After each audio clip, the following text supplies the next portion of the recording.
အားလုံးပဲမင်္ဂလာပါကျွန်တော်တို့အရင်လက်ချာတွေမှာတော့ database လေးတွေကို create လုပ်တယ်เนาะ table လေးတွေကို create လုပ်တယ်ပြီးရင် table လေးတွေနဲ့ပတ်သက်တဲ့ constraint လေးတွေเนาะဒါလေးတွေပြောခဲ့ပြီးသွားပါပြီအဲ့တော့ဒီကနေ့တော့ကိုစောက်လိုက်တဲ့ table တစ်ခုမှာလွဲသွားတယ်အဲ့ဒါဆိုရင်ကိုဘယ်လိုပြန်ပြင်မလဲ altering table ပေါ့ table လေးတွေကိုဘယ်လိုပြန်ပြင်မလဲဆိုတာပြောမှာဖြစ်ပါတယ် table လေးတွေကိုအရင်ပြင်တာမပြောခင်မှာပထမဦးဆုံးအနေနဲ့တော့ engine ပေါ့เนาะအဲ့တော့ engine နော် storage engine တွေကိုပြောင်းကြည့်မယ် storage engine တွေကိုပြောင်းကျင်တယ်ဆိုရင်တော့ပထမဦးဆုံးနော်ပထမဦးဆုံးကိုကနေပြီးတဲ့အခါကျတော့ဘာ engine တွေရှိလဲလို့သိရင် show engine ဆိုပြီးတော့ကြည့်လို့ရပါတယ်အဲ့တော့ကျွန်တော်တို့ဒီမှာ command line ဖွင့်ထားလိုက်မယ်ထုံးစံအတိုင်းဘယ်ထဲကိုသွားမလဲဆိုတော့ C ထဲကနေပြီးတော့မှနော် program file အောက်ကနေပြီးတော့မှ MySQL နော်အဲ့ဒီထဲကနေမှ server ရဲ့အောက်ကမှ bin MySQL application ရှိတဲ့နေရာပေါ့နော်အဲ့တော့ဒီကောင်လေးကို copy ကူးလိုက်မယ်အဲ့တော့နေရာချိန်မယ်ဆိုတော့ဒီမှာ cd space ပေါ့နော်အဲ့တော့ချိန်လိုက်တယ်အဲ့တော့ MySQL လို့ကျွန်တော် MySQL user name က root เนาะ port number က3306เนาะဒီနေရာမှာ host က local host ဆိုတော့မထည့်ဘဲနဲ့ထားလိုက်မယ် local host ပဲဆိုတော့ p root เนาะ3306တဲ့မှားရိုက်တာ3307ဘာလို့ဆိုကျွန်မ port number ပြောင်းထားခဲ့တယ်အဲ့တော့ password မှားတယ်သို့မဟုတ် port number မှားတယ်ဝင်လို့ရမှာမဟုတ်ပါဘူးအဲ့တော့အခုတော့ဝင်လို့ရသွားပြီအဲ့တော့ဝင်လို့ရသွားပြီဆိုတဲ့အခါကျတော့ဟုတ်ပြီ engine တွေကိုကြည့်ကျင်နေဆိုရင် show engine เนาะဒီလိုကြည့်လို့ရတယ်အဲ့တော့ဒီလိုကြည့်လို့ရတဲ့အခါကျတော့ तू ရှိတယ်ဒီလို engine မျိုးစားတွေရှိတယ်တဲ့ engine မျိုးစားတွေရှိတဲ့ထဲမှာဘယ်ကောင်တွေဆိုရင်တော့ဘာလုပ်လို့ရတယ်ဘာလုပ်လို့ရတယ်ဘာလုပ်လို့မရဘူးဆိုတာရှိတယ်ဒီမှာအကုန်လုံးရတဲ့ engine ဒီဘယ် engine လဲဆိုတော့ဒီ engine ဟုတ်တယ်เนาะဒီမှာလေ default เนาะ yes အကုန်ရတယ်အဲ့ဒီဥစ္စာဒီဘာလဲဆိုလို့ရှိရင်ဒီ engine ပေါ့အဲ့တော့အဲ့ဒီ engine ဖြစ်ပြီးသားဖြစ်တဲ့အတွက်ကျွန်တော်တို့ကပြောင်းစရာတော့မလိုတော့ဘူးပေါ့နော်တကယ်လို့ပြောင်းမယ်ဆိုရင်တော့ order table ဒီမှာပါလာမလဲဆိုတော့ table နဲ့ပြီးတော့မှ engine equal ဆိုပြီးတော့ဒီလိုမျိုးနာမည်ပြောင်းလိုက်လို့ရပါတယ်ဒါကတော့ engine ပြောင်းတဲ့ဥစ္စာပေါ့နော်နောက်တစ်ခုက ld column အသစ်ထပ်ထည့်ခြင်းတာเนาะအဲ့တော့ column အသစ်ထပ်ထည့်ခြင်းတော့ column အသစ်ထည့်ခြင်းနေဆိုရင် order table name table ကိုပြောင်းခြင်းနေဆိုရင် order table ပဲเนาะ order tableအဲ့တော့ပြောင်းခြင်းနဲ့ table name အဲ့တော့ဘာလို့ချင်တာလဲ column အသစ်ထပ်ထည့်ခြင်းတာ column အသစ်ထပ်ထည့်ခြင်းနေဆိုရင်တော့ add column name data type နောက်ကနေ constraint တွေထည့်လို့ရတာပေါ့နော်နောက်တစ်ခုကကျတော့ order table name ခုနကတော့ add နေရာမှာဒီနေရာမှာဘာနဲ့ရေးလို့ရလဲဆိုတော့ add column နဲ့ရေးလိုက်ရတယ်အဲ့တော့ column အသစ်တစ်ခုထည့်ခြင်းနေဆိုရင် add နဲ့ရေးလိုက်ရတယ်သို့မဟုတ် add column နဲ့ရေးလိုက်ရတယ်နောက်ကလာမှာတော့ column name ရဲ့ data type ရဲ့ constraint ရဲ့ပေါ့နော်ဟုတ်ပြီနောက်တစ်ခုက order table name add ပဲเนาะ add ပဲဒါမှမဟုတ် column name data type constraint ပြီးတော့မှ after ဘယ် column ရဲ့နောက်ကနေထည့်ခြင်းလဲဆိုတာလုပ်လို့ရပါတယ်အဲ့တော့မဟုတ်လို့ရှင်တော့ तू ကနောက်ဆုံးသွားထည့်မှာဟာနောက်ဆုံးမထည့်ခြင်းဘူးတနေရာမှာကြားဖြတ်ပြီးတော့ထည့်ခြင်းလဲဆိုလို့ရှင် after ဘယ် column ရဲ့နောက်ကဆိုအဲ့ဒီလိုပဲ column အသစ်ထည့်ခြင်းလဲဆိုရင် add နဲ့ရေးလို့ရလို့နောက်တစ်မျိုးရေးလို့ရတာ add columnအဲ့တော့ကျွန်တော်တို့အလွယ်မှတ်မယ်ဆိုရင်တော့ table ထဲကို column အသစ်ထည့်ခြင်းလဲဆိုရင် order table ပြီးတော့မှဘာလာမလဲဆိုတော့ table name เนาะ table name ပြီးတော့မှထည့်ခြင်းလဲဆိုရင် add เนาะအသုံးမဟုတ် add column ပြီးတော့မှ column name လာမယ် data type လာမယ် constraint လာမယ်เนาะအဲ့ဒါဟိုမှာဘယ်ရဲ့နောက်ကနေသွားထည့်ပါလို့ပြောခြင်း after ဘယ် column ဒီလိုပုံစံမျိုးနဲ့ထည့်လို့ရပါတယ်အဲ့တော့ကျွန်တော်တို့ဒီမှာဆိုလို့ရှိရင်เนาะကျွန်တော်တို့ database တွေကိုကြည့်ခြင်းလဲဆိုရင် show database အဲ့တော့ database တွေပေါ်လာပြီအဲ့ဒီမှာကျွန်တော်တို့သုံးမဲ့ database လေးကိုသုံးမယ်ဆိုရင် db online lecture ဆိုတဲ့ db online lecture ဆိုတဲ့ database ကိုသုံးပါမယ် online dbonlineစလုံးပေါင်းမှားခဲ့တယ်နဲ့တူတယ်lecture s မပါဘူးเนาะ db online lecture ဆိုတဲ့ database ကိုသုံးမယ်ဟုတ်ပြီသူထဲမှာရှိတဲ့ table လေးတွေကိုပြပေးပါလို့ပြောခြင်း show tables เนาะဒါသူထဲမှာရှိတဲ့ table လေးတွေကိုပြတာအဲ့ဒီထဲမှာကျွန်တော် author table ကိုကြည့်ကျင်တယ်ပေါ့အဲ့တော့ author table ထဲမှာဘာတွေပါလဲလို့ကြည့်ကျင် destroy เนาะ data တွေကိုကြည့်ကျင် select ဒါအရင် lecture မှာပြောခဲ့ပြီးသားအဲ့တော့ orders เนาะ author table ကိုကြည့်မယ်ဆိုလို့ရှိရင်ကျွန်တော်တို့ destroy orders လို့ပြောလိုက်လို့ရှိရင်သူထဲမှာပါတာ author id integer data type เนาะ author name ဘာချအလုံး40ယူထားတယ်နှစ်ခုစလုံးဒီเนาะနာเนาะအဲ့တော့နာနေရာမှာ no တွေဖြစ်နေတယ်နောက်တစ်ခုကကျတော့ author id ကိုတော့ကျွန်တော်တို့ဘာထားလဲဆိုတော့primary key ထားတယ် author name ကိုတော့ unique ဖြစ်ရမယ်လို့ထားတယ်เนาะနောက်တစ်ခုကကျတော့ဒီ author id မှာဆိုလို့ရှိရင်ဘာထားလဲဆိုရင် auto increment ထားတယ်เนาะဒါမျိုးလေးပြန်ကြည့်လို့ရပါတယ်အဲ့တော့ table ထဲမှာဘာတွေပါသလဲ ဘာ data type တွေလဲเนาะဘာ constraint တွေထားလဲလို့ကြည့်ရင် describe table name တွေလို့ကြည့်လို့ရပါတယ်အဲ့တော့ဒီ author table ထဲမှာကျွန်မဘာသွားထည့်ခြင်းလဲဆိုရင် author ရဲ့ဆိုရပါစို့ author ရဲ့ email လေးထည့်ခြင်းတယ်ပေါ့เนาะ author ရဲ့ email လိပ်စာ email လိပ်စာထည့်ခြင်းတယ် author ရဲ့ email လိပ်စာကိုဘယ်မှာထည့်ခြင်းလဲဆို author author ရဲ့ဖုန်းနံပါတ်ရင်ထည့်ကြည့်မယ် author ရဲ့ဖုန်းနံပါတ်ထည့်ကြည့်မယ်အဲ့တော့ကျမတို့ထင်လိုက်တာကဆိုကြပါစို့ဖုန်းနံပါတ်ဆိုတဲ့အခါကျတော့ integer ဖြစ်မယ်လို့ထင်လိုက်တာတကယ်တမ်းတော့ဖုန်းနံပါတ်တို့ဘာလို့ဆိုတာကဟို dash လေးတွေပါလေးတွေသူကပါတဲ့တယ်လीနော်ပါတဲ့တာရောနောက်ထပ်3ညနဲ့စတာရောစကလုံးရှည်တဲ့တာ extension တွေပါလေးလည်းပါတဲ့တာကိုအဲ့တော့များသောအားဖြင့်တော့ဘာချပဲထားရတယ်ဒါမှလည်းမှားပြီးတော့ integer ထည့်ကြည့်အောင်နော် integer အနေနဲ့ထည့်ကြည့်မယ်အဲ့တော့ဒီ table တွေကိုသွားထည့်မှာဖြစ်တဲ့အတွက် order table name ဆိုတော့ authors table ထည့်မှာဆိုရင် add ကိုသုံးလိုက်ရတယ် add column ကိုသုံးလိုက်ရတယ်เนาะအဲ့တော့ထည့်ချင်တာက authorရဲ့ဖုန်းနံပါတ်ထည့်ချင်တယ် integer data type မဖြည့်လို့မရပါဘူးလို့ပြောချင်တော့ not now ထည့်လိုက်တယ်ရသွားပြီရသွားတော့ကျွန်မ app arrow key လေးနဲ့ destroy author ဆိုပြန်ကြည့်လိုက်တော့ဒီမှာ author phone ဒီနောက်ဆုံးမှထည့်သွားတယ်ဒါပဲเนาะနောက်ဆုံးမှထည့်သွားတယ်ကဲဒီတခါနောက်ဆုံးမှမထည့်ချင်ဘူး author ရဲ့ email လိပ်စာကို author id ရဲ့နောက်မှာသွားထည့်ချင်တာအဲ့တော့ order table เนาะတော့ထည့်ချင်ဘယ်ထဲကိုထည့်ချင်တာလဲဆိုတော့ author table တွေကိုအဲ့တော့ထည့်ချင်တာဆိုတော့ add ပဲရေးရေး add column ပဲရေးရေးအတူတူပါပဲเนาะ author ရဲ့email ပေါ့เนาะ email ဆိုတော့ကျမတို့သိကြတယ်ဘာပဲဖြစ်မှာလဲဆိုတော့ဘာချာအလုံး50လောက်ထားပေးလိုက်မယ်အဲ့တော့ဒီကောင်ဒီမဖြစ်လို့မရဘူးလို့ပြောချင်တယ်ဆိုရင် not now ဘယ်ရဲ့နောက်မှာထည့်မလဲဆိုတော့ after เนาะ after author id ရဲ့နောက်မှာသွားထည့်မယ်လို့ပြောလိုက်တယ်ကဲဒီတိရသွားပြီအဲ့ဆိုကျမတို့ကြည့်လိုက်ဒီမှာ author ရဲ့ emailဒီ author id ရဲ့နောက်မှာရောက်သွားတယ်မဟုတ်ဘူးဆိုလို့ရှိရင် तू ကဒီဖုန်းရဲ့နောက်မှာသွားထည့်မှာเนาะအဲ့တော့ဘယ်နေရာမှာထည့်ခြင်းလဲဆိုတာအဲ့လိုပုံစံမျိုးလုပ်လို့ရပါတယ်အဲ့တော့သူထဲမှာ data သွားကြည့်မယ်ဆိုရင်เนาะ select star from author ကျမတို့ရင်တယောက်ထည့်ပြီးသားရှိတာဟိုတယောက်ထည့်ပြီးသားရှိတော့ तू ကဒီမှာက author ဖုန်းကလည်းထည့်ပြီးသားမရှိဘူး author email ကလည်းအရင်ကတည်းကကြိုထည့်ထားတာဆိုတော့ဒီထည့်လိုက်တဲ့ column နှစ်ခုအတွက်ကထည့်ပြီးသားမရှိဘူးပေါ့เนาะအဲ့ဒါဒီထည့်တာကတော့နောက်မှပြောပြပါမယ်အဲ့တော့ဒါခုနက adding column ပေါ့เนาะ column လေးတွေထည့်တာပြောခဲ့တယ် add သို့မဟုတ် add column ဒီလိုသုံးလို့ရတယ်ဒီတိုင်းထည့်မယ်ဆိုရင်တော့နောက်ဆုံးကဝင်သွားမယ်မဟုတ်ဘူးဘယ်နောက်မှထည့်ခြင်းလဲဆိုရင်တော့ after နဲ့ထည့်တယ်เนาะအဲ့ဒါပြီးသွားတော့နောက်တစ်ခုက modify column data type column ရဲ့ data type ကိုပြောင်းမယ်ခုနကတော့ဆိုလို့ရှိရင်ဖုန်းနံပါတ်ဆိုရင်ဘာချပဲထားလို့ရှိတယ်မှားပြီးတော့ integer ထားခဲ့တယ်အဲ့ဆိုသူ့ကိုဘာချပြန်ပြောင်းအောင်မယ်ဒါမျိုးပေါ့ဟာမဟုတ်ဘူး column ကိုပြန်ဖြတ်ချင်တယ် dropping column ကိုဖြတ်ချင်တယ် column name ကိုပြောင်းချင်တယ်အဲ့တော့ဒီမှာက author table order author table ကိုကျွန်တော်တို့သွားလုပ်ချင်တာအဲ့တော့ table ကိုပြောင်းချင် author table ပြီးရင်ဘာဖြစ်မှာတော့ authors ဒီလိုဖြစ်မယ်နောက်ကဘာလာမလဲဆိုတော့ပြောင်းချင်တယ်ဆိုရင် modify ပြီးရင် column name data type constraint ဒီလိုထားလို့ရပါတယ်ဒါက modify ဆိုတာပြင်တာပေါ့เนาะရှိပြီးသားကောင်ပြင်ချင်တယ်ဆိုရင် modify ဟာမဟုတ်ဘူးအဲ့ဒီ column ကြီးဖြတ်ပြင်ချင်တယ်ဆိုရင် drop เนาะ drop နောက်တစ်ခုကကျတော့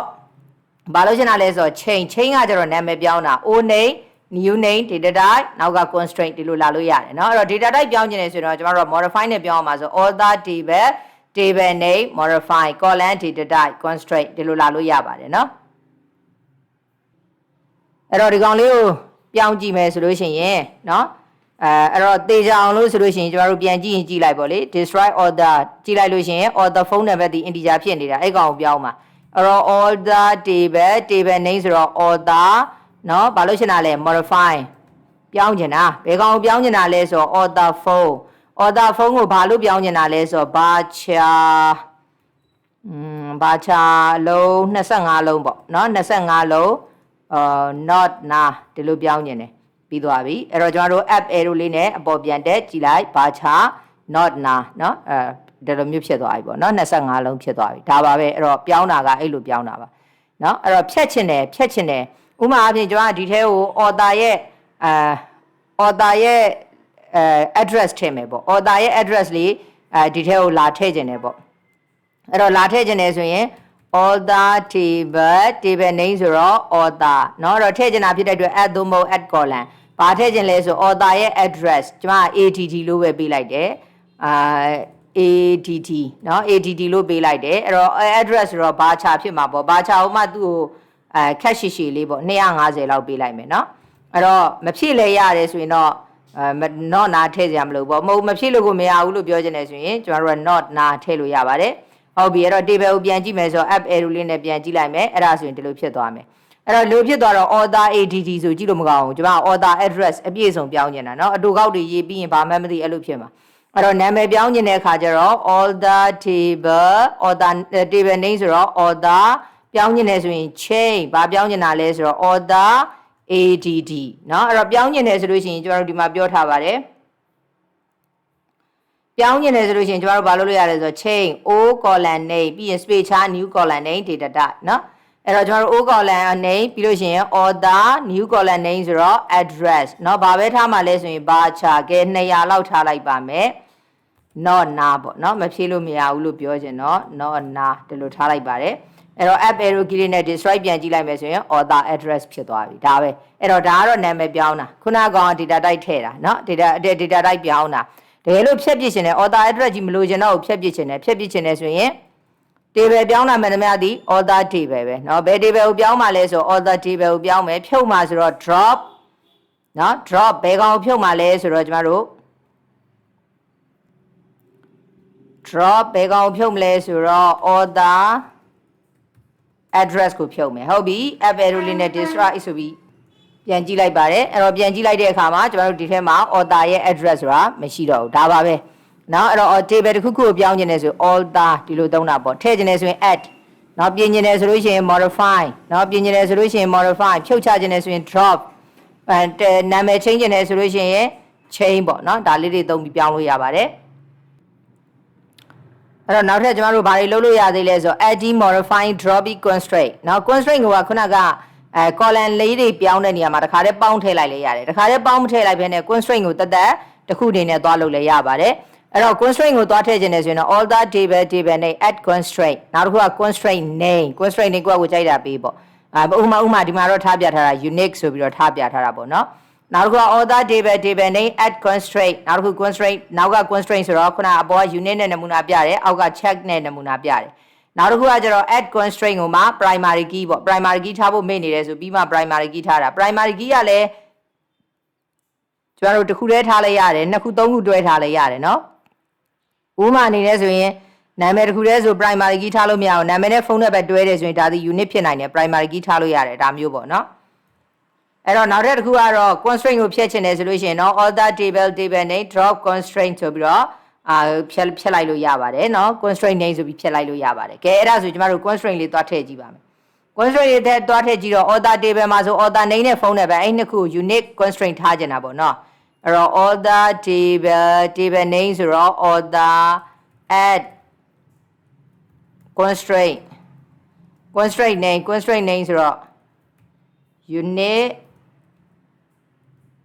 constraint နော် unit အဲ့တော့ unit ကနှစ်ခုတွဲထားမှာနော်နှစ်ခုတွဲထားမှာဆိုတော့ author ရဲ့ name ရဲ့ author ရဲ့ ဖုန်းရဲ့နှစ်ခုတွဲပြီးတော့မှထားလိုက်ပါတယ် okay ရသွားပြီဆိုတော့ကျွန်မဒီမှာ destroy လေးနဲ့ပြန်ကြည့်လိုက်မယ်ဆိုရင်ဒီနှစ်ခုပေါင်းက unit ထားတယ်အဲ့တော့ unit ထားတော့ဒီထဲမှာဘာ data တွေရှိလဲကြည့်ချင်တယ် select star from author သွားကြည့်လိုက်တော့တစ်ချောင်းပဲရှိတယ်ဟုတ်ပြီထည့်ကြည့်မယ်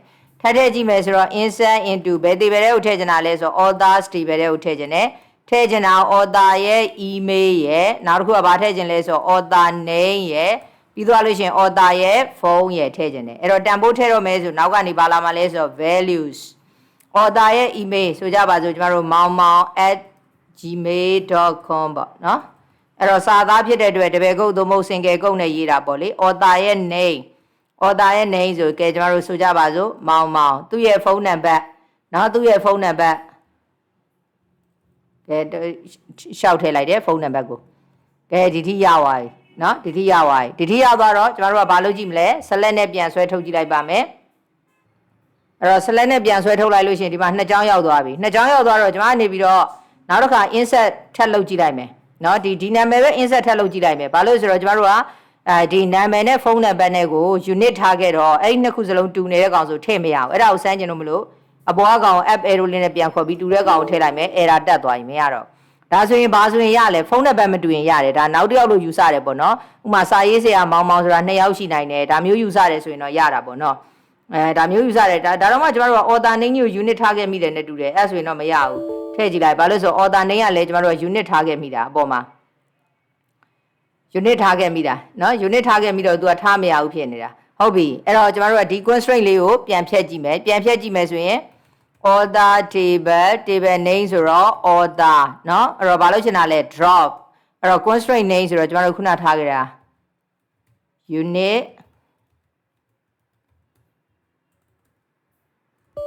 unit constraint ရှေ့က constraint ဆိုတဲ့စကားလုံးကြံခဲ့လို့เนาะ constraint ဆိုတဲ့စကားလုံးကြံခဲ့လို့မရဘူးဖြစ်နေတယ်အဲ့တော့ပြန်ခေါ်လိုက်တယ်ပြန်ခေါ်လိုက်ပြီးတော့ drop constraint name unit constraint ကမရှိဘူးတဲ့ဘာနာမည်ပေးခဲ့လဲခဏလေးအပေါ်မှာထားခဲ့တဲ့ constraint ကိုပြန်ကြည့်ရမယ် UNI ဒီမှာ UNIQUE က UNQUE ဖြစ်နေတာအပေါ်မှာစလုံးပေါင်းမှားခဲ့တာเนาะအဲ့တော့ရတယ်ဒီနေရာမှာပါသွားထည့်လိုက်မလဲဆို UNQUE အဲ့ဒါဆိုရင်ဖြတ်လို့ရပါပြီเนาะဖြတ်လို့ရသွားပြီအဲ့တော့ကျမတို့က destroy author เนาะပြန်ကြည့်လိုက်မယ်ပြန်ကြည့်လိုက်တယ်ဆိုရင်ဒီလိုပုံစံမျိုးဖြစ်နေမှာပေါ့เนาะဥပမာအနေနဲ့ဆိုလို့ရှိရင်ကျမတို့ဟိုပါပေါ့လေ publisher เนาะ publisher ဆိုရဲစာအုပ်တိုက်ပေါ့เนาะစာအုပ်ထုတ်ဝေတဲ့စာအုပ်တိုက်တစ်ခုကျမတို့ဟိုလုပ်ကြည့်မယ်ပေါ့เนาะအဲ့တော့ဘယ်လိုလုပ်မလဲဆိုတော့ create table publisher เนาะ publisher အဲ့တော့ publisher table မှာပါမှာဆိုရင် publisher ID เนาะ publisher ID integer not now auto increment เนาะ auto increment နောက်တစ်ခုကကျတော့ publisher ရဲ့ name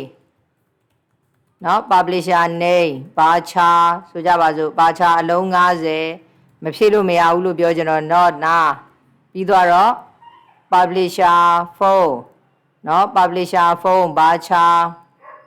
အဲ့တော့ဘာချာအလုံး40လောက်ထားလိုက်မယ် not now ပေါ့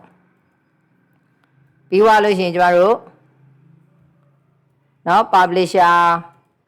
address ပေါ့เนาะ address ဘာချာဆိုကြပါစို့အလုံး200เนาะမဖြည့်လို့မရဘူးလို့ပြောချင်တော့ not now ပြီးတော့မှprimary key ထားမှာပေါ့เนาะ primary key ကဘယ်ကောင် primary key ထားမှာလဲဆိုတော့publisher ID ပေါ့เนาะအဲဆိုလို့ရှိရင်ကျမတို့ table ဆောက်လို့ပြီးသွားပြီအဲ့တော့ show tables ကြီးကြည့်လိုက်လို့ရှိရင်ဒီမှာ publishers table ရောက်သွားပြီအဲ့တော့ publisher table မှာကျမတို့ကဘာ constraint မှာဟို primary key ကတော့ထားခဲ့တာပေါ့လေ unit မထားခဲ့ဘူးအဲ့ဒါလေးကို unit သွားထားကြည့်မယ်ဆိုရင် author table name ဆိုတော့เนาะ publishers publisher เนาะတော့ထည့်ချင်တာဆိုတော့ add constraint เนาะ constraint name ဆိုတော့ UNIQUE ဒါ constraint တွေကကိုယ့်ကိုကြိုက်တာပေးပါเนาะကျွန်တော်တို့ unit ထားတာမလို့ unit constraint ပေါ့ unit UNIQUE CONSTRINT ဟုတ်ပြီ unit เนาะဘယ်ကောင်နဲ့လဲဆိုတော့ကျွန်တော်တို့ publisher တွေမှာဆိုလို့ရှိရင်ဥမာဒီ publisher ဒီမျိုးမှာလည်းအခွဲရှိတယ်ဟိုမျိုးမှာလည်းအခွဲရှိတယ်ဒီလိုဖြစ်နိုင်တယ်အဲ့တော့ publisher name နဲ့ address နှစ်ခါထည့်တာဥမာအဖြစ်ဒီသူ့ရဲ့ရုံးခန်းပေါ့သူ့ရဲ့ရုံးခန်းနှစ်ခုရှိတယ်ဆိုရင်ရုံးခန်းတစ်ခုတည်းကိုနှစ်ခါမထည့်ရဘူးလိပ်စာမတူတဲ့ရုံးခန်းနှစ်ခုတော့ထည့်လို့ရတယ်အဲ့လိုလုပ်ချင်တာเนาะအဲ့လိုလုပ်ချင်တော့ publisher name တူနိုင်တယ်ဘာလို့ဆိုရုံးခွဲနှစ်ခုရှိရင်တူနိုင်တယ်ဒါပေမဲ့လို့ publisher name ရယ် publisher address ရယ်နှစ်ခုပေါင်းပြီးတော့မတူနဲ့ပေါ့เนาะမတူနဲ့ဒီလိုထားလိုက်တယ်အဲ့တော့စလုံးပေါင်းမှားပြန်ပြီအဲ့တော့ publisher add publisher အဲ့တော့ကျွန်တော်တို့သိကြတာတော့ column name ရင်ပြောင်းရမှာဒီမှာ column name က PUBLISH ကမှားခဲ့တယ်เนาะမှားခဲ့တော့လွယ်ပါတယ် column name column name ပြောင်းမယ်ဆိုတဲ့အခါကျတော့เนาะ column name ရင်ပြောင်းလိုက်တာပေါ့အဲ့တော့ဒီကောင်လုံးလိုက် error တက်မယ်ဘာလို့ဆိုဒီ column name မရှိတဲ့အတွက် error တက်မယ်ဟုတ်ပြီအဲ့တော့ column name ပြောင်းမယ်ဆိုတော့ order table ဟုတ်တယ်เนาะပြောင်းကျင်တယ်ဆိုရင် change order table name PUBLISHER publisher အဲ့တော့ပြောင်းကျင်တယ်ဆိုရင် change เนาะအဲ့တော့အပေါ်မှာပေးခဲ့မိတာဒီမှာကြည့်လိုက်လို့ရှိရင် publisher မှာစလုံးပေါင်းမှားတာ PUBISHER address အဲ့ဒါကိုမှာ PUBLISHER address เนาะ publisher address ပြောင်းမှာအဲ့တော့ data type ကတော့အတူတူပဲထားမယ်ပေါ့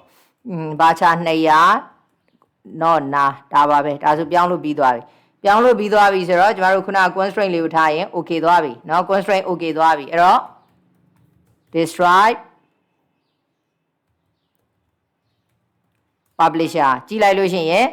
ဒီမှာထားသွားပြီပေါ့เนาะထားသွားပြီဆိုတော့ကျမထည့်ကြည့်မယ်အဲ့တော့ဒီထဲကို data တစ်ကြောင်းမှမထည့်ရသေးဘူးเนาะ /star from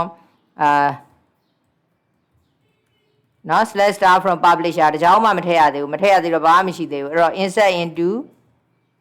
SHR เนาะ publisher တွေကိုထည့်မှာ publisher name ဘာလို့လဲဆိုတော့ဒါတွေကမထည့်လို့မရဘူးဘာလို့ဆိုအကုန်လုံး not နာတွေပေးခဲ့တာဖြစ်တဲ့အတွက်အခုတိုင်းထည့်ရမယ်ဒါပေမဲ့လို့ publisher ID ကတော့ auto increment ဆိုတဲ့အတွက်သူကလည်းသူ auto ထည့်ပြီးသွားမှာ publisher address เนาะအဲ့တော့ဒီမှာလာမှာက values အဲ့တော့ publisher name ဆိုကြပါစို့စိတ်ကူးချိုချိုပေါ့เนาะစိတ်ကူးချိုချို comma အဲ့တော့ phone number ကတော့အတိုင်းထည့်လိုက်တော့မယ် phone number เนาะ phone number เนาะ phone number ပြီးတော့ publisher ရဲ့ address ဆိုကြပါစို့ကျွန်မ MTY เนาะ Mandalay မှာရှိတယ်ထည့်လိုက်တယ်ပြီးသွားပြီအဲ့တော့အပေါ်ကနေ select လေးကို app arrow key လေးနဲ့ပြန်ဆွဲထုတ်ကြည့်လိုက်တယ်ရပြီ insert ထည့်ကြည့်တယ်မရတော့ဘူး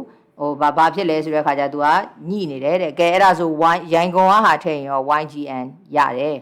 เนาะအဲ့တော့နှစ်ခုဆိုရင်နှစ်ခုစလုံးချွတ်ဆွတ်မတူရင်ပြီးတာပဲသဘောကတော့เนาะဒါဆိုရင်ထည့်လို့ရသွားပြီเนาะတကယ်တော့ phone number လေးပါ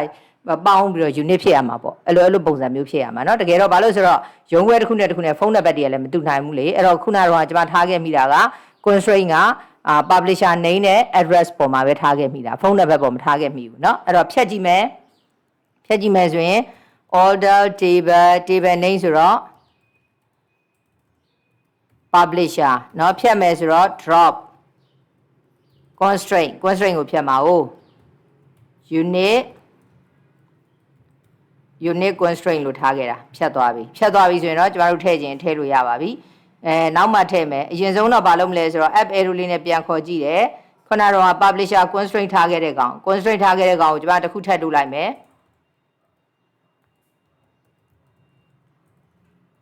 publisher phone ပေါ့เนาะတစ်ခုထပ်တိုးလိုက်တယ်ရသွားပြီဆိုတော့ကျမတို့ဘာနဲ့ကြည့်မလဲဆိုတော့ destroy နဲ့ပြန်ကြည့်ပါမယ်เนาะ destroy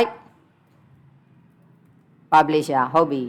ရသွားပြီเนาะအဲ့တော့ data ကိုဆွဲထုတ်ကြည့်ခြင်းနဲ့ဆိုလို့ရှိရင် app arrow သုံးနေခြင်းရအောင်လို့ app arrow နဲ့ပဲလုပ်လိုက်ပါမယ်เนาะရသွားပြီဆိုတော့ကျမ data ထည့်ကြည့်မယ်ဒီတစ်ခါ3ခုသူက3ခုစလုံးတူရင်မရ3ခုစလုံး unit 3ခုစလုံးတူရင်မရဘူးပေါ့เนาะမတူဘူးဆိုရင်တော့ရတယ်ဒီလိုပုံစံမျိုးပေါ့เนาะ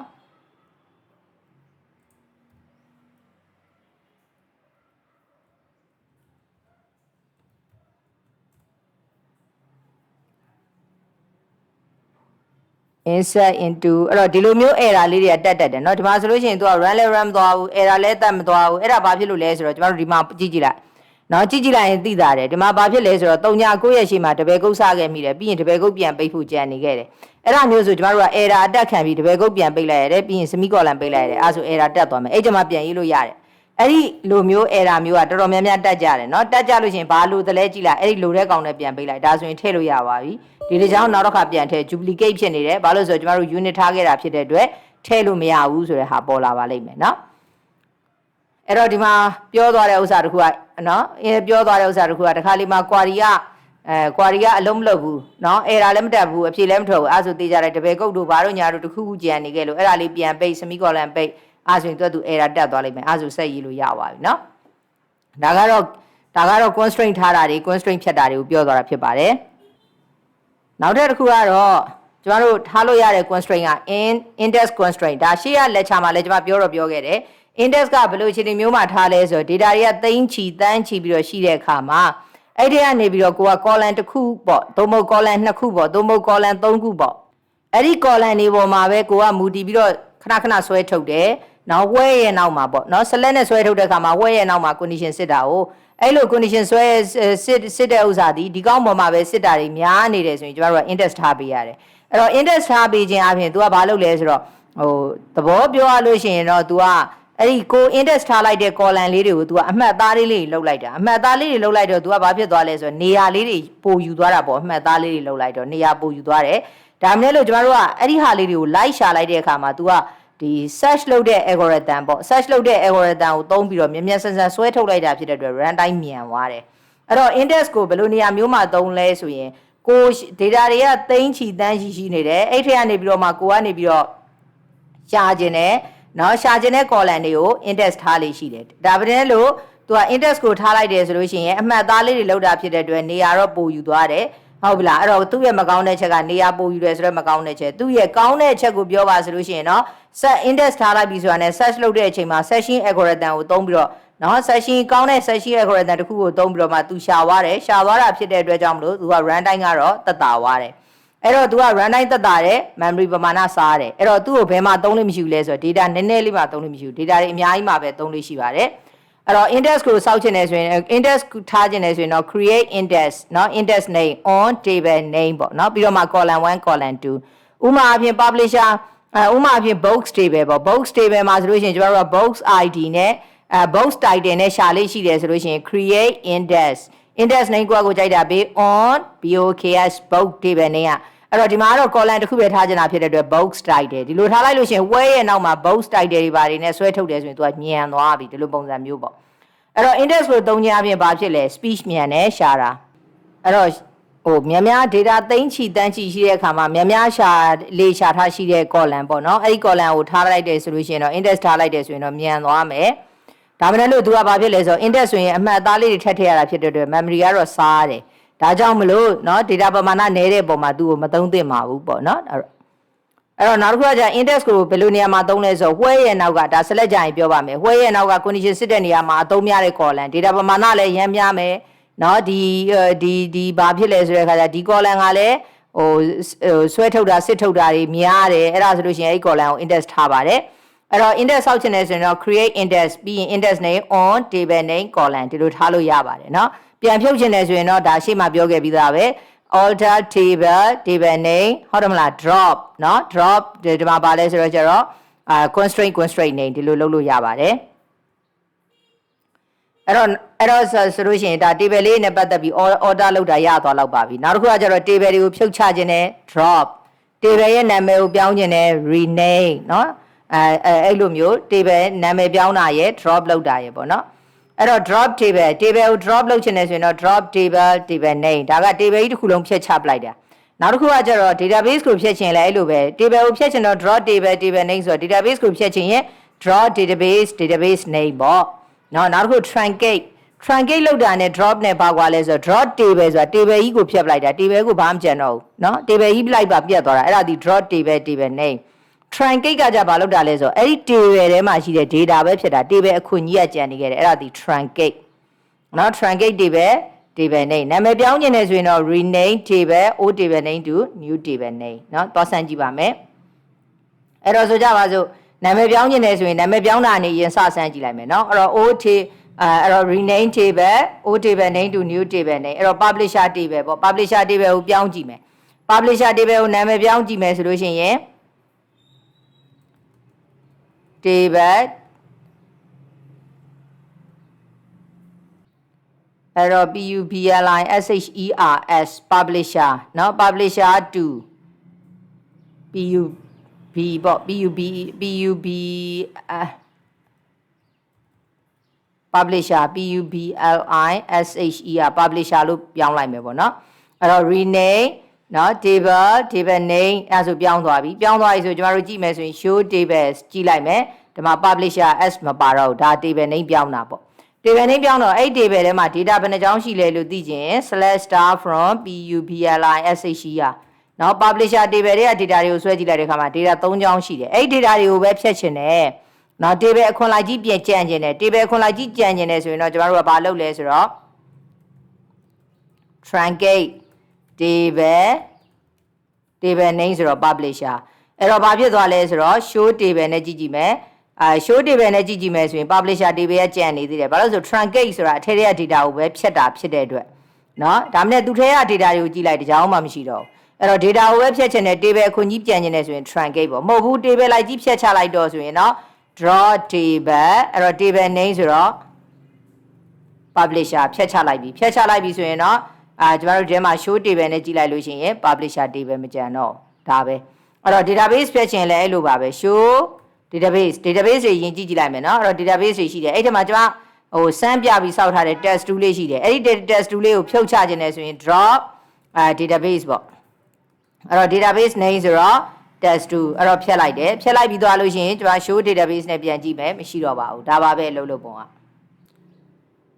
ဒါဆိုရင် drop day rename နဲ့ truncate နားလည်လိမ့်မယ်နဲ့တူပါတယ်နော်အဲ့ဒါပြီးသွားလို့ရှိရင်ကျမတို့ကနေပြီးတော့ဒီ SQL မှာနော် comment လေးတွေဒါလေးကိုမလုပ်ချင်ဘူးဆို comment ပိတ်ချင်တယ်ဆိုလို့ရှိရင် hash လေးနဲ့ပိတ်လို့ရတယ်တကြောင်နဲ့ဆိုရင်တော့တကြောင်ထက်ပိုခဲ့ရင်တော့ /*/ နဲ့ comment ပိတ်တယ် comment ပိတ်တယ်ဆိုတာအလုပ်လုပ်တဲ့အထက်မှာထည့်ပြီးလုပ်လို့မရှိတာအဲ့ဒါဒီ comment ပိတ်တာပါနော်အဲ့တော့ comment ပိတ်လို့ရတယ်အဲ့တော့ကျွန်တော်တို့ဒီမှာလောက်ရမယ့်လေ့ကျင့်ခန်းကတော့ www.studyrightnowmty.com ပေါ့နော်အဲ့ဒီဥစ္စာကိုသွားပြီးတော့လေ့ကျင့်ခန်းလုပ်ပါတဲ့အဲ့တော့ကျွန်တော်တို့ဒီမှာ www.studyrightnowmty.com ဝင်လိုက်ပြီးတော့လေ့ကျင့်ခန်းလုပ်ချင်တယ်ဆို practice ထဲကနေပြီးတော့မှdatabase ပေါ့နော် database ထဲကိုဝင်လိုက်မယ်ဒါဆိုရင်တော့ကျွန်တော်တို့ login လုပ်ရမယ်အဲ့တော့ကို user name password နဲ့ကိုရိုက်ပြီး login လုပ်လိုက်မယ် login လုပ်လိုက်ပြီးတော့ကျွန်တော်တို့ပထမဦးဆုံးတော့ DDL ပေါ့နော် data definition language အခုကျွန်တော်တို့ DDL သင်တာကို DDL သင်နေတော့ DDL နဲ့ပတ်သက်ပြီးတော့လုပ်ချင်တယ်ဟုတ်ပြီနံပါတ်1မေးခွန်းက create tables table တွေစောက်ပါတဲ့တမင်တကားကိုကျွန်မဒီ table တွေမှာ data type ထည့်ပေးမထားပါဘူးเนาะ data type ထည့်ပေးမထားဘူးเนาะ constraint တွေထည့်ပေးမထားဘူးအဲ့ဒါကိုစဉ်းစားမယ် data type တွေကိုတမင်တကားမထည့်ဘဲနဲ့ခြံခဲ့တာဖြစ်ပါတယ်အဲ့တော့ဒါကတော့ training center ပေါ့ training center ပုံစံမျိုးအလုပ်လုပ်တာပေါ့အဲ့တော့ training center မှာဆိုလို့ရှိရင်ဥမာ JSE course လား database course လားစသဖြင့် course တွေအများကြီးရှိနိုင်တယ်ဒါကြောင့်မလို့ course တွေပဲရှိပါမယ်အဲ့ဒီမှာဆိုလို့ရှိရင် ID ပါမယ် course ရဲ့ name ပါမယ် duration ဆိုတာသင်တန်းကာလ3လလား4လလား5လလားเนาะ duration ပါမယ်နောက်တစ်ခုကကျတော့သင်တန်းကြီးเนาะ course fee ပါမယ်ဒါက course တွေပဲနောက်တစ်ခု teacher တွေပဲမှာဆိုရင် teacher ID ပါမယ် teacher name ပါမယ် phone number address နောက်တစ်ခု teacher ကိုသင်တန်းကြီးလွှဲပေးခြင်းနဲ့ဆိုရင်သူ့ကိုလွှဲပေးလို့ရတယ် bank account number ဒါတွေသိမ်းထားမယ်အဲ့တော့ course တစ်ခုမှာဆိုရင်ဥမာ JSE ဆို JSE ကိုသင်တဲ့teacher တွေအများကြီးရှိနိုင်တယ်အဲ့ဒီလိုပါပေါ့လေဆိုကြပါစို့ကျွန်တော်တို့ဥမာ database ဆိုလို့ရှိရင် database เนาะ batch 1 batch 2 batch 3ဒီလိုပုံစံမျိုးနဲ့သွားတာပေါ့အဲ့တော့ course တစ်ခုမှာဆိုလို့ရှိရင်ကျွန်တော်တို့ကဘာဖြစ်လဲဆိုတဲ့အခါကျတော့ဒီ teacher ကဒီ course ကိုသင်တာတွေအများကြီးရှိနိုင်တယ်ဥမာ batch 5တိရှိတယ်ဆိုသူ9ကသင်ပါဦးနော်အဲ့လိုပုံစံမျိုးပေါ့အဲ့တော့သူတို့နှစ်ခုရဲ့ကြားထဲမှာရှိတဲ့ဆက်သွယ်ချက်ကဘာရှိသွားလဲဆိုတော့ session နော် session ဖွင့်လိုက်တယ်ဆိုတာကဒါဒီဘက်က database ဆို database ဆိုကြပါစို့ teacher နဲ့က .a ဆိုရင်ဟာလာ database ကို .a သင်တဲ့ session ဘယ်လောက်ဒီလိုဖွင့်နေတာအဲ့တော့ဒီမှာ session table အဲ့တော့ session table မှာဆိုရင် session ID ပါမယ်နောက်တစ်ခု teacher ID ပါမယ် course ID ပါမယ်ပြီးရင်ဒီ session လေးကဘယ်ရက်မှာစဖွင့်မှာလဲဆိုတော့ start date ပါမှာပေါ့နော် start date ပါမယ်အဲ့တော့စဉ်းစားလိုက်တာကဘယ်လိုစဉ်းစားလိုက်လဲဆိုတော့ teacher တယောက်ဒီ session တွေအများကြီးမှသင်နိုင်တယ်ဒါမှမဟုတ်ဒီ session ဆိုရင်တော့ဆရာမတယောက်ကပဲသင်မယ်အဲ့ဒီလိုပဲ JSE ဆိုရင် JSE session တွေအများကြီးရှိနိုင်တယ်ဒါမှမဟုတ်ဒီ session တစ်ခုကတော့ JSE ဖြင့် JSE database ဖြင့် database တစ်ခုပဲရှိမယ်ပေါ့နော်နောက်တစ်ခုကကျတော့ကျွန်တော်တို့စဉ်းစားလိုက်တော့ session တစ်ခုဥမာထားပါတော့ database တန်းဆိုလို့ရှိရင်database တန်းဒီဆိုကြပါစို့အပတ်စဉ်တနင်္လာအင်္ဂါတနင်္လာအင်္ဂါ6ခွန်ခွဲလားတနင်္လာအင်္ဂါ6ခွန်ခွဲဆိုလို့ရှိရင်တနင်္လာ6ခွန်ခွဲအင်္ဂါ6ခွန်ခွဲဆိုသူ့မှာရက်က2ရက်တောင်ရှိတယ်ဒါကြောင့် time table ဆိုတဲ့ table တစ်ခုခွဲလိုက်တယ် session တစ်ခုမှာဆိုရင် time table တွေအများကြီးရှိနိုင်တယ်ဆိုလိုတာက2ရက်သင်ရင်2ကြောင်းရှိမယ်3ရက်သင်ရင်3ကြောင်းရှိမယ်တစ်ပတ်ကိုတနင်္လာအင်္ဂါသင်တယ်ဆိုရင်ဒီမှာ2ကြောင်းရှိမှာပေါ့အဲ့တော့ဘာဖြစ်လဲဆိုတော့ session တစ်ခုမှာဆိုရင် time table တွေအများကြီးရှိနိုင်တယ်နော်ဒါမှမဟုတ် time table တစ်ခုကတော့ဘာနဲ့ပဲဆိုင်လဲဆိုတော့ session တစ်ခုနဲ့ပဲဆိုင်တယ်ဒါကြောင့်သူတို့ relationship ကmany to 1ပေါ့sorry အဲ့တော့ဒီမှာဆိုရင် time table မှာဆိုလို့ရှိရင် day name ဆိုတာ Monday လားဘာလားညာလားပေါ့ front time ဆိုတာကဥမာခုနပြောတဲ့6ခွန်ခွဲဆို6နာရီကနေ to time က9နာရီထိဒါမျိုးလောက်တာပေါ့နော်နောက်တစ်ခုကကျ student table မှာဆိုရင် student ID student name student phone student email ရှိမယ်နောက် student email ရှိပါမယ် student email ရှိပြီးတဲ့အခါကျတော့မှနော် student email ရှိပြီးတဲ့အခါကျတော့မှအဲ့တော့ student တယောက်ဒီ session တစ်ခုကိုပဲတက်မှာလားမဟုတ်ဘူးလေ database ဆိုဟာ database တန်းတက်ပြီးသွားလို့ရှိရင်တိတ်အားမရသေးလို့နောက်ထပ် database တန်းနောက်တစ်ချိန်ပြန် join တယ်ပြန်တက်တယ်ပေါ့ဒါမျိုးလည်းဖြစ်နိုင်တယ်ဟာဒီကြောင့်ကဒီ database လည်းတက်တယ် Java လည်းတက်တယ် PHP လည်းတက်တယ် web design လည်းတက်တယ်ဒီလိုတက်တာလည်းဖြစ်နိုင်တယ်အဲ့တော့ student တယောက်ဒီ session တွေအများကြီးကိုတက်နိုင်တယ်လို့ session တစ်ခုမှလည်းကျောင်းသားတွေအများကြီးရှိနိုင်တယ်ဆိုတော့သူတို့နှစ်ခုရဲ့ relationship ဒီ many to many relationship ဖြစ်တယ်ဒါကြောင့် many to many relationship ဖြစ်တဲ့အတွက်ဂျားထဲမှာ join တွေပဲတစ်ခုထားလိုက်တယ်အဲ့ဒါကတော့ student session အဲ့တော့ student session ဒီ join တွေပဲဖြစ်တဲ့အတွက်ဟိုဘက်တွေပဲက ID session ID ပါမယ်ဒီဘက်တွေပဲက ID student ID ပါမယ် ဘယ်ရက်မှာဒီဟာကိုစရတာလဲဆိုတော့ enrotate ပါမယ်ပြီးသွားလို့ရှိရင်သူ့ကို confirm လုပ်ပေးချင်တာပေါ့အဲ့တော့ဒီနေရာမှာဖြစ်ချင်တာကတော့ confirm လုပ်လိုက်တဲ့ရက်စွဲကိုသိမ်းချင်တာဒီ confirm နဲ့ကိုသိမ်းချင်တာကလေအဲ့တော့ဒီ confirm ထဲမှာထည့်မှာ confirm date ထည့်မယ်ပေါ့နော်နောက်တစ်ခုကဆိုကြပါစို့ဒီသင်တန်းမှာကျောင်းသားတွေကိုသင်တန်းကြီးခွဲသွင်းဖို့ခွင့်ပြုထားတယ်ပေါ့သင်တန်းကြီးခွဲသွင်းဖို့ခွင့်ပြုထားတယ်ဆို2ကြိမ်ခွဲသွင်းတယ်ဆိုပေးမှ2ကြိမ်ရှိမယ်3ကြိမ်ခွဲသွင်းတယ်ဆိုပေးမှ3ကြိမ်ရှိမယ်ဒါကြောင့် student session ပေါ့နော်ဒီကျောင်းသားကတော့ဟို student နဲ့ချိန်ကြဒီကျောင်းသားဘယ် course အတွက်သင်တန်းကြီးသွင်းလဲဆိုတာမသိဘူးလေနော် student session နဲ့ချိန်မှသာလျင်ဘယ် session အတွက်ဘယ်ကျောင်းသားသွင်းတာဆိုတာတန်းသိမှာအဲ့တော့ student session တစ်ခုမှဆိုရင် payment တွေကအများကြီးရှိနိုင်တယ်2ကြိမ်ခွဲသွင်း2ကြိမ်3ကြိမ်ခွဲသွင်း3ကြိမ်ရှိမယ်ပေါ့ဒါမှမဟုတ်ဒီ payment တစ်ခုကတော့ငွေလွှဲလိုက်တယ်ဆိုတာသိကြတယ်တယောက်ကပဲလွှဲတာအဲ့ဒါကြောင့်မလို့ one to many relationship အဲ့တော့ one account money တဲ့ထည့်ဆို student session ID ကိုဒီထဲကိုလာထည့်မှာဒီမှာ student session ID ကိုလာထည့်တာပေါ့နော်အဲ့တော့သွင်းတဲ့ amount ရယ် payment date ရယ်ဟိုပေါ့ကျွန်တော်တို့များသောအားဖြင့်တော့ online မှာဆိုလို့ရှိရင်ဘာလုပ်လဲဆိုတော့ဟိုဗာလဲငွေလွှဲပြီးသွားရင် mobile banking နဲ့ငွေလွှဲပြီးသွားပြီဆိုအဲ့ဒါလေးကို screenshot လေးနဲ့ရိုက်ပြီးတော့ image လေးကိုပြန်တင်ပေးတာကိုအဲ့ဒါကြောင့်မလို့ payment image ရယ်နော်နောက်တစ်ခုကကျတော့ဘာပါမလဲဆိုတော့ဟုတ်ပြီဒါဆိုရင် KPay နဲ့ပေးတာလား CPPay နဲ့ပေးတာလားနော်ဘာနဲ့ပေးတာလဲဆိုတော့ Wave နဲ့ပေးတာလားဘာနဲ့ပေးတာလဲဆိုတော့ payment type ID ထည့်တယ်အဲ့တော့ဒီဘက်မှာရှိတဲ့ payment type ဆိုတာဘာကိုပြောတာလဲဆိုတော့ payment ID ပါမယ် payment type နဲ့ဆိုတာ Wave လား KBZ လား CB လားနော်ဒီအောက်ကတော့ account number ပါမယ်အဲ့ဒီ account number ပိုင်ရှင်ရဲ့အမည်ပါမယ်ဥပမာအဖြစ်ကျွန်တော်တို့ KPay ဆိုရင်အပေါ်က type name ဆိုတာက KPay ပေါ့ account number ဆိုတာကအဲ့ဒီပိုင်ရှင်ရဲ့ phone number ပေါ့နော်အဲ့ဒီ phone number ကိုကင်တဲ့လူရဲ့ဟိုနာမည်ပေါ့နော်ပိုင်ရှင်ကဥပမာ .a လားဘာတူလဲပေါ့နော်အဲ့တော့ payment တာအဲ့တော့ငွေတစ်ခါလွှဲတယ်ဆိုရင် KBZ ပေးနေပေးရင်ပေးမယ် CB ပေးနေလွှဲလဲမယ်တစ်ခုပဲဖြစ်မှာလေအဲ့တော့ payment တစ်ခုမှဆိုလို့ရှိရင် payment type ကတစ်ခုပဲဒါမှမဟုတ် KBZ ပေးဆို KBZ ပေးနေပေးတဲ့လူတွေအများကြီးရှိနိုင်တယ်ဒါကြောင့် one account money တဲ့ထည့်ဆိုဒီထဲမှာ payment ID ထည့်တယ်နောက်တစ်ခုကကျတော့ဟုတ်ပြီတစ်ခါလေကျတော့လေအပြောင်ပြက်တွေရှိတာပေါ့ဟာလား upload လုပ်ဆိုရင်ခက်တီတီပဲပုံ upload လုပ်လိုက်တယ်အဲ့တော့ပေါက်တက်ကရပုံတစ်ပုံကို upload လုပ်လိုက်တယ်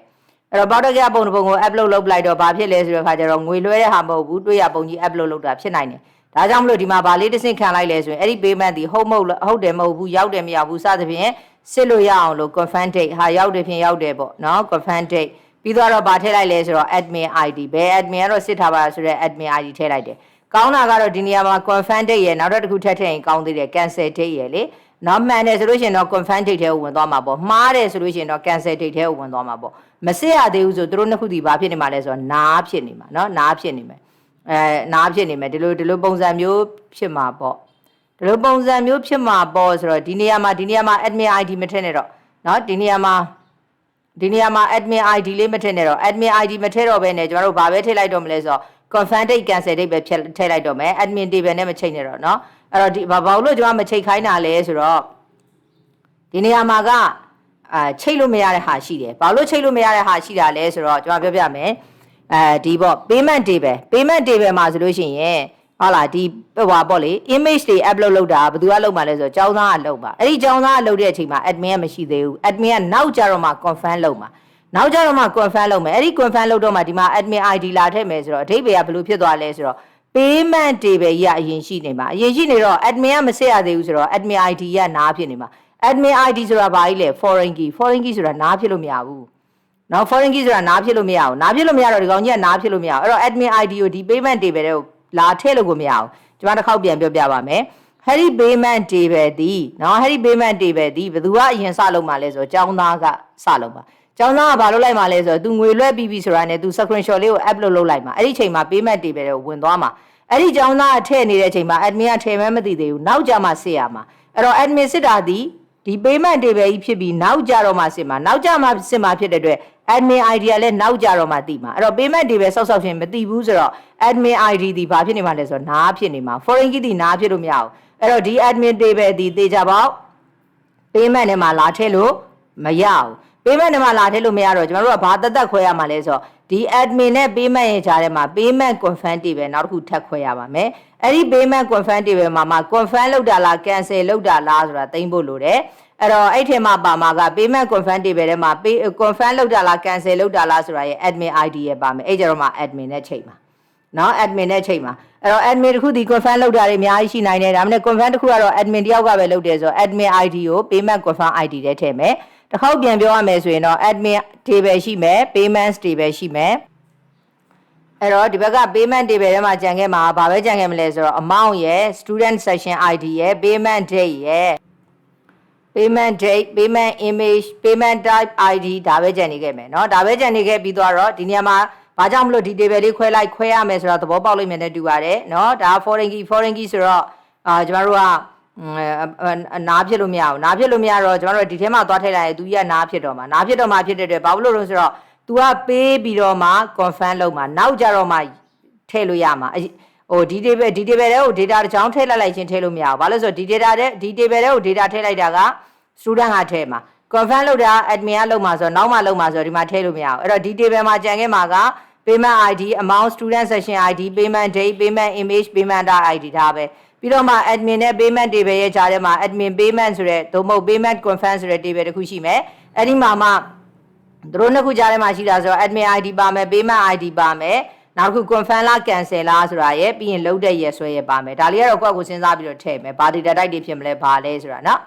ကဲအဲ့ဒါဆိုလို့ရှိရင်ဒီဥစ္စာလေးတွေအတွက်ကျွန်တော်တို့ tables လေးတွေစောက်ပါမယ်အဲ့တော့ create table ပေါ့เนาะ create table နဲ့တေချာလေးရေးပေးပါမယ်အဲ့တော့ဒီ table စောက်တဲ့အချိန်မှာကျွန်တော်ကဘာတွေထည့်ပြောမသွားဘူးလဲဆိုတော့ဒီ table ကိုစောက်တဲ့အချိန်မှာဒီထည့်ကနာမည်လေးတွေတိုင်းပေးပြီးတော့စောက်ပါမယ်နောက်ဒီမှာပေးထားတဲ့နာမည်လေးတွေတိုင်းเนาะနောက်တစ်ခု constraint တွေပါတယ်ကျွန်မပြောမသွားဘူးအဲ့ဒါပြီးတဲ့အခါကျမှ alter short column name to meaningful long name ဆိုရပါစို့ဒီနေရာမှာဆို SSID မပေးချင်ဘူး student session ID ဒီလိုပေးချင်တယ်အဲ့ဒါကိုကျွန်မ order သုံးပြီးတော့မှရေးစီချင်တာเนาะအဲ့တော့ဒီအပေါ်မှာစောက်ခဲ့တဲ့ table တွေကနာမည်အတူကောက်ပေးမိတဲ့ဟာတွေအားလုံးကိုနာမည်အရှိအဲ့ဒါကို alter ပေါ့ alter ကိုသုံးပြီးတော့ရေးပါမယ်နောက်တစ်ခုက add require constraint for all table ဒီပေါ်မှာပြောခဲ့တဲ့ table တွေအားလုံးအတွက်ဒီ table စောက်တော့ constraint မထည့်ခင်နဲ့ဦးပြီးတော့မှ order ကိုသုံးပြီးတော့မှ constraint တွေလိုက်ဖြည့်ပေးပါเนาะနောက်တစ်ခုကကျတော့ number 4ကကျတော့ change the foreign key to the style or reference table name underscore id အဲ့တော့ဘာဖြစ်လဲဆိုတော့ foreign key ကိုအဲ့နာမည်ပြောင်းပေးပါတဲ့ဥပမာအနေနဲ့ဆိုရင်ဒီမှာဆိုလို့ရှိရင်ကျမတို့က payment type ဆိုရင် payment type ထဲမှာရှိတဲ့ id ကိုဒီဘက်မှာ foreign key ဖြစ် payment id ဒီလိုပဲထည့်လိုက်တယ်အဲ့လိုမထည့်နဲ့တဲ့ table name underscore id ဆိုတော့ table name က payment type ဆို payment type underscore id အဲ့လို foreign key ရဲ့နာမည်တွေကိုအဲ့လိုလိုက်ပြောင်းပေးပါတဲ့เนาะဒါလည်း order သုံးပြီးတော့ရေးမှာเนาะနောက်တစ်ခုကကျတော့ check which column are optional ဘယ် column ကတော့မထည့်လဲရလဲ which column are mandatory ဘယ် column ကတော့ထည့်ကိုထည့်ရမယ်ဘယ် column ကတော့မထည့်လို့ရလဲဆိုတာစဉ်းစားရတယ်အဲ့တော့မထည့်လို့မရဘူးဆိုရင် not နာပေါ့ထည့်ကိုထည့်ရမယ်ဆိုရင် not မှာများများရပါမယ်ကျေးဇူးတင်ပါတယ်ကျွန်တော်တို့နောက်လက်ရှာကြမှာပဲတွေ့ကြပါမယ်